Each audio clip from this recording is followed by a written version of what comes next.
રીતે આજે આપણે શીખશું ધોરણ 8 ના ખેતીના પાઠમાં ખેતીના પ્રકારો. બરાબર? ખેતીના પ્રકારો વિશે આપણે જે પાઠની અંદર સમજ છે એ તો લેવાની છે, પણ એ શીખવા માટે આપણે કઈ પદ્ધતિનો ઉપયોગ કરવાનો છે એ આજે ખાસ મહત્વનું છે. બરાબર? આપણે છે એ ક્યારેક જોઈને સમજીને આપણે શીખતા હોય, ક્યારેક વાંચીને યાદ કરતા હોય, ક્યારેક સાંભળીને યાદ કરતા હોય, ક્યારેક સમજીને યાદ કરતા હોય. પણ આજે આપણે જે પદ્ધતિથીને રજૂઆત કરવાની છે ખેતીના પ્રકારની એ છે આત્મીય પદ્ધતિ, આત્મીય શિક્ષણ પદ્ધતિ. એટલે કે જે શીખવું છે એની સાથે ઓતપ્રોત થઈ જવું.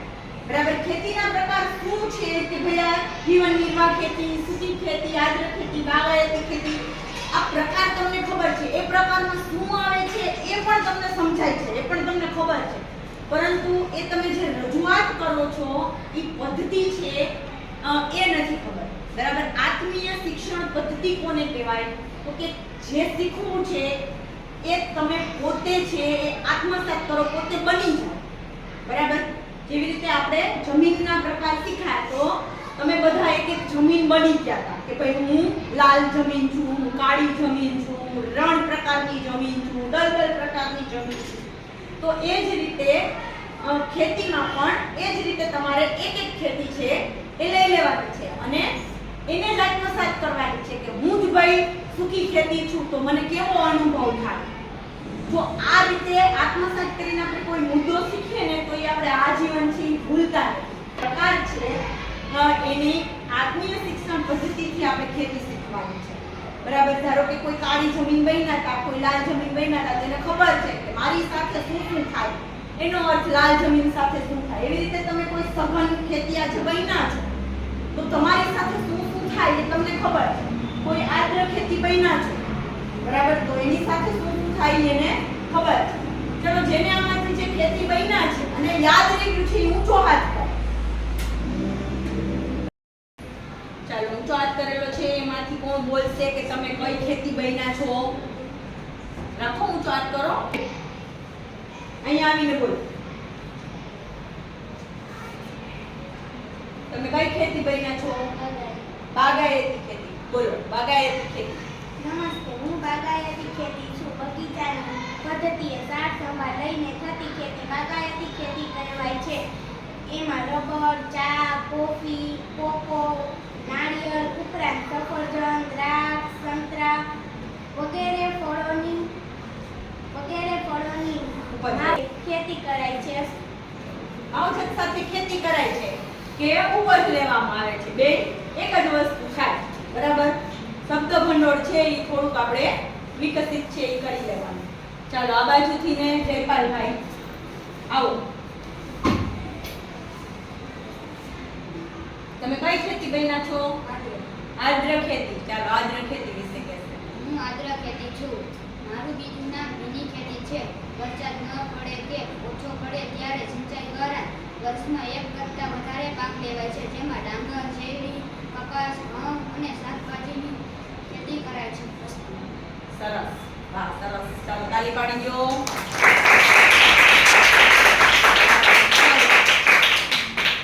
હવે આ બાજુથી હજુ પણ ખેતીના પ્રકાર બાકી છે ને? ચાલો, કોણ બોલશે? આગળ નેન્સી બેન આવો.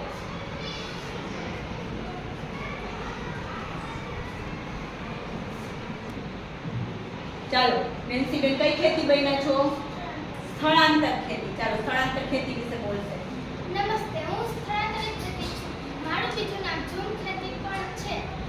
મારી ખેતી જંગલમાં વસતી જનજાતિ કરે છે. વૃક્ષો કાપી તેને સળગાવી અને તેની માડી ખેતી કરવામાં આવે છે. અહીં 2-3 વર્ષ સુધી માડી ખેતી કરાય છે. જમીનની ફળદ્રુપતા ઘટતા તે વિસ્તાર છોડી બીજી જગ્યાએ આ જ રીતે માડી ખેતી કરવામાં આવે છે. તેથી હું સ્થળાંતરિત ખેતી કહેવા છું. સંપૂર્ણ માહિતી આપી દીધી. સ્થળાંતરિત ખેતી કોણ કરે? તો કે જંગલમાં વસતી જનજાતિની જે પ્રજા છે એ કરે. બરાબર? સ્થળાંતરિત ખેતીની જમીન એવી હોય છે, જંગલ વચ્ચે જમીન હોય છે. કીધું ને કે ત્યાં ખેતી કરે પછી એ સળગાવી દે અને રાખ છે એટલે પોટાશ થઈ જાય એક પ્રકારનું. એના લીધે એમાંથી સેન્દ્રિય તત્વો ઉત્પન્ન થાય. એમાંથી એક કે બે પાક વધીને 3 પાક 3 વર્ષ સુધી તો માંડ પાક લઈ શકાય, પછી એમાં પાક લઈ શકાય નહીં. એટલે એ જમીન છોડી અને પ્રજા છે એ બીજી જગ્યાએ વસવાટ કરવા વહી જાય અને બીજી જગ્યાએ ખેતી કરે. આને સ્થળાંતરિત કહેવાય. એક જગ્યાએથી બીજી જગ્યાએ જવું એટલે સ્થળાંતર કરવું. એટલા માટે આ ખેતીનું નામ છે એ સ્થળાંતરિત ખેતી પડ્યું છે. ચાલો ત્યારબાદ એના પછી કોણ આવશે રજૂઆત કરવા ખેતી વિશે? જે તમને પાકું કર્યું છે આત્મીયતા, જે ખેતી સાથે તમે આત્મીયતા સાધી છે એ ચોપડીને એક બાજુ મૂકી દેવાની છે. તમે જે સમજ્યા છો એ રજૂ કરવાનું છે. ચાલો ખુશાલીબેન આવે છે. આદ્ર ખેતી. સરસ. ચાલો આદ્ર ખેતી વિશે. નમસ્તે, હું આદ્ર ખેતી છું. જ્યાં વરસાદનું પ્રમાણ ઓછું હોય પરંતુ સિંચાઈની સગવડ વધુ હોય ત્યાં આદ્ર ખેતી કરવામાં આવે છે. જ્યાં વરસાદ ન પડે કે ઓછો પડે ત્યાં સિંચાઈ દ્વારા એક વર્ષમાં એકથી વધુ પાક લઈ શકાય છે, જેમ કે ડાંગર, શેરડી, કપાસ, ઘઉં અને શાકભાજી જેવા પાકની ખેતી કરાય છે. સરસ. કઈ ખેતી વિશે કીધું? આદ્ર ખેતી. આના પહેલા કઈ ખેતી વિશે કીધું? સ્થળાંતરિત ખેતી. એના પહેલા કઈ ખેતી વિશે વાત થઈ? એને પણ આદ્ર ખેતી વિશે કીધું. એના પહેલા કઈ ખેતી વિશે વાત થઈ? બાગાયત ખેતી વિશે. બરાબર. ચાલો હવે આયશાબેન આવે છે. કઈ ખેતી વિશે કહેશો? સૂકી ખેતી વિશે. સરસ. ચાલો. હું સૂકી ખેતી છું. જ્યાં વરસાદનું પ્રમાણ ઓછું હોય ત્યાં હું થાવ છું. નીચવાળી જમીન પાણી સુકાઈ જાય અને ખેતી થાય તેને સૂકી ખેતી કહે છે. અહીં જુવાર, બાજરી અને કઠોળ જેવા પાણીની ઓછી જરૂરિયાતવાળા પાક લેવામાં આવે છે. સરસ. સૂકી ખેતી શું કામ નામ પડ્યું છે? કારણ કે એને પાણી છે એ નહિવત માત્રામાં મળે છે. બરાબર. પાણીનો કોઈ સ્ત્રોત છે એ એની પાસે હોતો નથી. નહીં નહેર, નહીં કૂવો, ફક્ત ને ફક્ત વરસાદનો સ્ત્રોત. અને એમાં પણ વરસાદ વહી ગયા પછી જે સુકાઈ જાય છે જમીન અને એમાં જે પાક લેવામાં આવે છે એને સૂકી ખેતી કહેવામાં આવે છે. ચાલો ત્યારબાદ સઘન ખેતી. સઘન ખેતી વિશે કોણ કહેશે? નેહાબેન આવો. સઘન ખેતી વિશે. નમસ્તે, હું છું સઘન ખેતી. હું આધુનિક ખેત પદ્ધતિ છું. મારામાં સિંચાઈની સુવિધા, ઉત્તમ બિયારણ, ખેતીની નવી ટેકનોલોજી, કીટનાશકો અને વિવિધ યંત્રોનો વ્યાપક રીતે ઉપયોગ કરવામાં આવે છે. તેથી મને સઘન ખેતી કહે છે. હું ગુજરાતમાં આણંદ, સુરત, વલસાડ વગેરે જગ્યામાં જોવા મળું છું.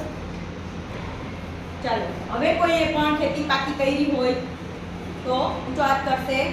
સાજનબેન આવો. કઈ ખેતી વિશે બોલશો?